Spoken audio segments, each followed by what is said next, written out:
कल हम लोगों ने सेलिब्रेशन भी कर लिया रिजल्ट का, और अब जो है उम्मीद करते हैं कि नेक्स्ट ईयर जो है उछल कूद तुम लोगों के साथ की जाएगी। और एक अच्छी फीलिंग आती है। कल भी जैसे बच्चे आए थे तो उनके पेरेंट्स भी उनके साथ आए थे। हालांकि सारे बच्चे तो नहीं आए थे, जो बच्चे आसपास थे जिनको बुलाया जा सकता था, जो आ सकते थे वो आए थे। सेलिब्रेशन हुआ, अच्छा मुलाकात हुई। सबसे अच्छी बात हुई कि उनके जो पेरेंट्स थे उनमें एक अलग ही खुशी नज़र आ रही थी। मतलब जो लोग तुम्हें बहुत अच्छा नहीं समझते, रिजल्ट आने के बाद तुम्हें बहुत अच्छा मानने लगते हैं, तो जो हमेशा ये कहते हैं कि बच्चा पढ़ाई नहीं करता, लेकिन जब रिजल्ट अच्छा आ जाता है तो उसके बाद फिर एक ही बात निकल के आती है, अरे मेहनत मेहनत बहुत मेहनत करता। तो ये तुम्हारे पेरेंट्स के साथ भी होगी। आप चाहे जितना पढ़ाई कर लें, उनको वो कम ही लगता है, बट फिर भी वो सिर्फ तुम्हारे भले के लिए बोलते हैं। बात समझ में, आप समझिए इस बात को। वही लोग ऐसे हैं जो आपकी हमेशा भलाई ही चाहते होंगे। तो इसलिए अगर कभी भी इस तरह की कोई बात उन्होंने की है या वो करें कि भाई आप पढ़ाई और करिए, तो आप समझ जाइएगा ये एक्चुअली मजबूर लोग हैं। ये वो मजबूर लोग हैं जो अपना गोल हमारे थ्रू पूरा कराना चाहते हैं। मतलब ये वो मजबूर लोग हैं जो चाहते हैं कि मुझे आईआईटी का एक रिजल्ट चाहिए, लेकिन दिक्कत क्या है कि पेपर वो लोग नहीं दे सकते, वो पेपर में तुम्हारे साथ नहीं बैठ सकते। तो ऐसे में वो मजबूर हैं कि उन्होंने वो काम तुम्हारे थ्रू करने के लिए बोला है। तो अब ऐसे में सोचो उनकी वो कितना परेशान हो जाते होंगे जब ये सोचते होंगे कि यार मेरा ये गोल है, मैं कुछ कर नहीं सकता, जिससे करने के लिए कहा गया है वो पूरे एफर्ट्स दे नहीं रहा है या दे नहीं रही है, तो उनको कितना बुरा लगता होगा। सोचो कितनी परेशानी सी फील होती होगी, यार मैं कुछ कर नहीं सकता, समझ लो। तो ऐसे में फिर यार हमारा फर्ज बनता है कि भाई उनको ये कहें कि रिलैक्स करो, चिल करो, पढ़ाई चालू है, जो थोड़ी बहुत कसर आपको दिखाई दे रही है ये भी बहुत जल्दी आप पूरी कर लेंगे, और अब आप देखिएगा क्या जबरदस्त स्पेस से आगे निकल के आएंगे।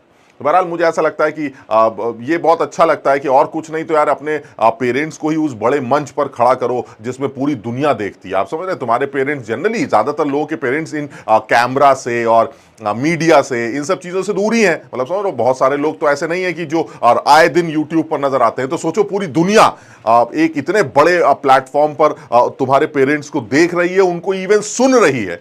ये मेरे ख्याल से एक अच्छा अचीवमेंट है, और फिर ये काम पूरी दुनिया पूरे हमेशा करती रहेगी। आप सोचिए, हमेशा उनके साथ यही रहेगा कि अरे सर वो आपका लड़का सर बड़ा अच्छा लगा सर, वो अब क्या क्या कर रहा है, अच्छा आईआईटी बहुत बढ़िया सर, बता हमारे लड़के के साथ जरा उसको बैठाइए, मिलवाइए, जरा हमारे बच्चों को भी वो गाइड करेगा कि थोड़ा सा पढ़ाई कैसे की जाए। आप समझ रहे, पूरी जिंदगी उनकी बिल्कुल वही जो एक समझ रहे स्टारडम होता है उसमें गुजर जाएगी। तो ये मेरे लिए यार, मुझे ऐसा लगता है एक बच्चे के लिए बहुत बड़ा इवेंट है, बहुत बड़ा सपना है जो अपने पेरेंट्स के लिए वो पूरा कर सकता है। तो बहरहाल आप कोशिश करो यार, मुझे लगता है कि आप कोशिश करोगे तो कुछ ना कुछ अच्छा जरूर मिलेगा। आप थोड़ा और कोशिश करोगे तो कुछ और अच्छा मिलेगा, और अगर ऐसी कोशिश की जाए जिसका कोई तोड़ ही नहीं है, तो फिर वो सबसे अच्छी चीज मिल जाएगी। क्योंकि मेरा अपना मानना यही है कि जो बच्चा भी तैयारी कर रहा है वो ये नहीं जानता कि उसके बगल में कौन बैठा है और कितना तैयारी कर रहा है, लेकिन वो ये तो जानता है कि जो भी तैयारी कहीं से भी कर रहा है उसके पास 24 घंटे हैं।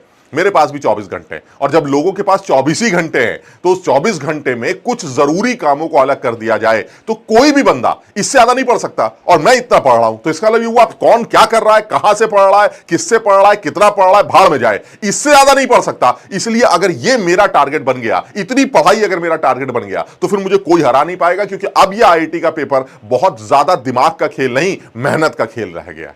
आप समझिए इस बात को, और ये बात मेरी मानो, बहुत सालों से ये काम कर रहा है, इसलिए अब अंदाजा लगने लगा है कि जेई वाला अब आपसे बहुत अकल लगवाने की बात नहीं करता। जेई वाला ये कहता है कि यार ये बताओ कितनी मेहनत करके आए हो, इस तरह के कितने सवाल लगा के आए हो, एक लगा के आए हो बाहर निकलो, 10 लगा के आए हो हां बात करते हैं। तो ऐसे में बड़ा क्लियर है कि ये सारा खेल मेहनत का है, और जो बच्चा मेहनती है, मेहनत कर रहा है, आप देखेंगे उसका रिजल्ट मिलेगा। कल भी बहुत सारे बच्चों से बात जब हुई हमारी तो यही निकल के आया कि सर हमने पीवाईक्यूज खूब बार लगा लिए, सर जो सवाल हमें कराए गए थे उनको बहुत बार प्रैक्टिस कर लिया। ऐसा नहीं है कि सर हम नए नए सवाल ढूंढ रहे थे ना, जो कराया गया है, जो जितना हमने किया है उसी को बार बार रिवाइज कर रहे थे। आप देखिए उनकी अच्छी अच्छी रैंक्स आ गई, और कहीं थोड़ा सा दिमाग और इसके अंदर डाल दिया जाए, सोच और डाल दी जाए, तो मुझे लगता है टॉप रैंक लाने में कोई बड़ी बात नहीं।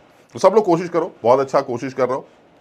होमवर्क भी, डीपीपीज भी तुम्हें दी जा रही है। मुझे लगता है हमें डीपीपी में अब जो डीपीपी आएगी उसमें मैंने जानबूझ के ही मोल कॉन्सेप्ट का जो कंसंट्रेशन वाले टर्म से रिलेटेड सवाल थे वो थोड़े से हल्के से ही रखे थे। अब हालांकि अब मैं जो आगे डीपीपीज आएंगी उसमें कंसंट्रेशन टर्म्स के भी 1-2 सवाल अब अच्छे अच्छे लेवल के डालता रहूंगा, ताकि उसकी भी हमारी प्रैक्टिस होती रहे।